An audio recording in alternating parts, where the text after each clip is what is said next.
All right. Dr. Vasquez, most people I know keep forgetting some of the three major illnesses which are out there: glaucoma, macular degeneration, cataract. What the heck are they doing, and how dangerous or not so dangerous is one or the other one? You know, kind of how can you detect that you might possibly have one, and if you do, what can be done, and all that type of stuff, and how dangerous is it in terms of losing your vision totally? So let's just go fast over all three effects a little bit here. Okay.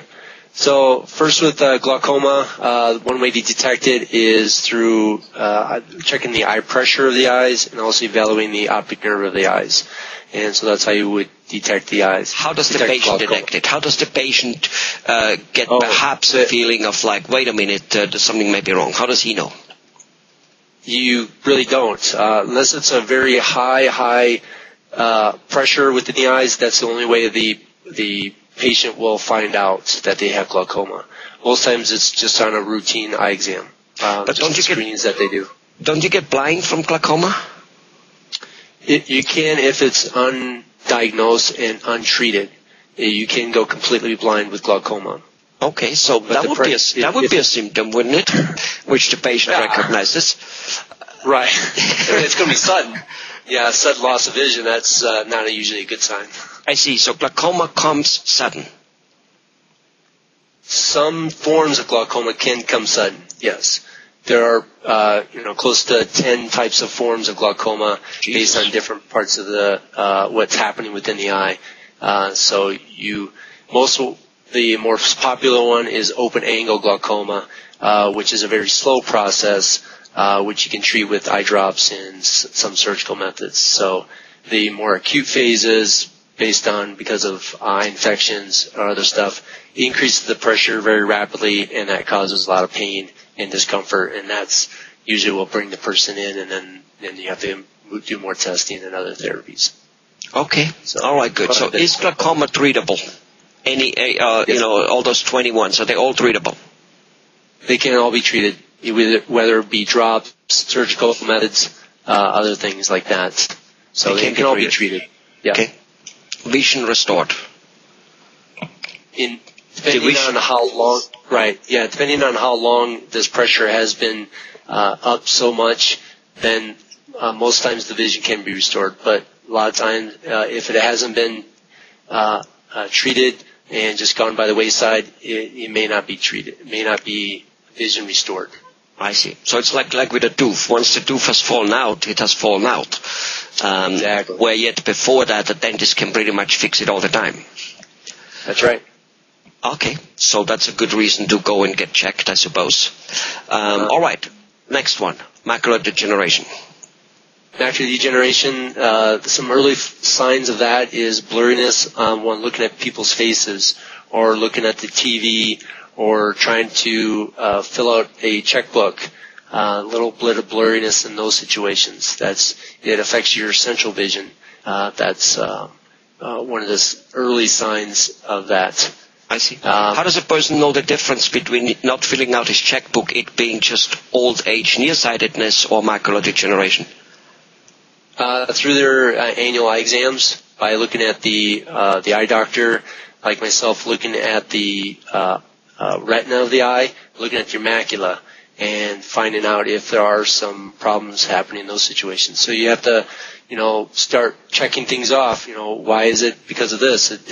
Did the glasses improve your vision? Okay, that works fine. Did it not improve your vision? And then we looked at the retina, we looked at their macula, and we found little spots on the eye, and then your blurry vision's coming from degeneration of the macula. So it can be a rule of exclusion, trying to find out what's happening. See, so what I'm hearing here, Dr. Vasquez, is that some of the symptoms themselves may be present in many different illnesses, but not necessarily mean the same. That's right. There's masqueraders that may lead you down one path, but it's actually something else. That's right. Right.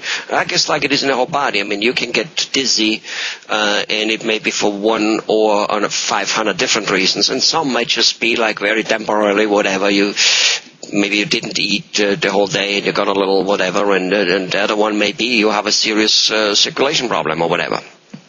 That's right. Yeah. I got it. Yep. Good. Third one, cataracts. Cataracts. Cataracts, it can affect some of the everyday activities, like maybe reading. But most times people come in with a complaint of glare at night. The nighttime driving gets to be a big problem. You start to see a lot of halos, starburst, and creates a decrease in your vision in those situations. And then we just say, well, okay, it's kind of tough to see at night, or it's all that glare. I just don't feel comfortable driving. But then in the daytime, it's fine. You don't notice it. So that's usually the chief complaints is the glare from the cataracts. And then as the cataracts develop, then it starts to affect your daily activities like reading, going to the grocery store, reading your Bible, reading your newspaper, sometimes even eating. I like to eat, so hopefully I can find out that right away so I can eat a lot. Okay. And I don't think we forgot to ask in terms of the macular degeneration, but stay with the cataracts. So, if it is there, is it treatable? You can slow down the process of cataracts. Once the yellowing has happening or the cracking of the lens has happened, you can't turn it back, but you can try and slow it down by wearing UV protected lenses. That also can help, slow down the process of macular degeneration. And then you get into supplements like antioxidants, like vitamin C, vitamin E, can help slow down the process of cataracts, and then antioxidants for the macular degeneration too. So there's ways that you can help slow it down, but then if it develops to a point where you are losing some vision and it is affecting your everyday things, then there's surgical methods that you can do with the cataract. Take the lens out that's opacified and then put an implant in, and then everything's clear again. So if treatable, getting rid of it altogether, there's different ways on that. So first it's slowing it down if it's not too bad. If it gets too bad for whatever reason, surgery is still an option. Correct. Yeah. And then you see normal again. Then the film, that blurriness is gone. That's right. Yeah, it clears it all up. Dangerous operation? Yes, no? Yeah. I mean, it's an operation. It's an operation, so there are risks. I would say dangerous. But I mean, there's risk to any surgery. But work on your eyes. There are some complications that have occurred. So you got to be informed. Okay, good. All right. So basically, macular degeneration, glaucoma, and cataracts, they all can be stopped in the track, especially if they have been found relatively early. Yes? That's correct. Yes. And you can all. Yeah. Go. You can treat all of those types of conditions. Okay, good. And surgery is available for almost all of them, even in advanced stages, and still can be done. Yes? Yes. Macular degeneration is the one surgery that happens on a wet form, where there's bleeding happening on your macula.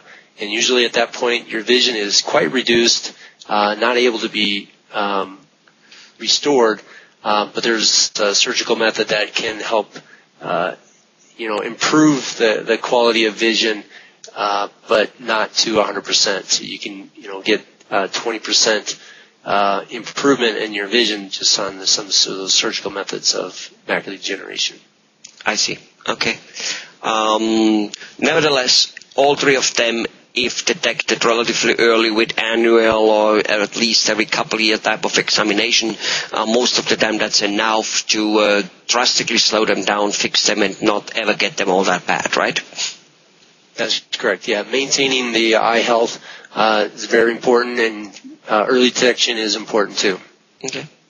And none of those three illnesses has anything to do whether you originally one way or the other way see good far or not far or nearsighted or whatever. That's a whole different ballgame. You just simply don't see far, and you take glasses, lenses, or whatever it might be for that, or laser surgery for the farsightedness, right? I mean, for the... Right, yeah. Okay. You're looking at medical part of it versus refractive part of it. So the nearsighted, farsighted, presbyopia, that's refractive. And that's something which is besides of the illnesses the eye can have, which might then destroy it. That's right, yeah. And so you have to pinpoint all those different needs of the eye and then make sure that you're getting the right protection. Okay, good. So if I go skiing this weekend, I actually should wear sunglasses because I'm 58 and I've never worn sunglasses in my life, and I do ski a fair amount. Yeah, you should have some type of polarized sunglasses on because you can get the snow blindness. You can get an inflammation of the eyes from the glare coming off the snow. Well, maybe I never got it. Maybe I never got it so far because my head is always in the snow. It's always my feet which are up and my head is down. Maybe you're not going fast enough. No, maybe I'm going too fast. Oh, okay. I'm always in the snow. All right. Anyway, okay. I'm sure this information helped. At least it has helped me, and I hope it does help the viewers also. Bye, Dr. Waske. Speak to you in a while.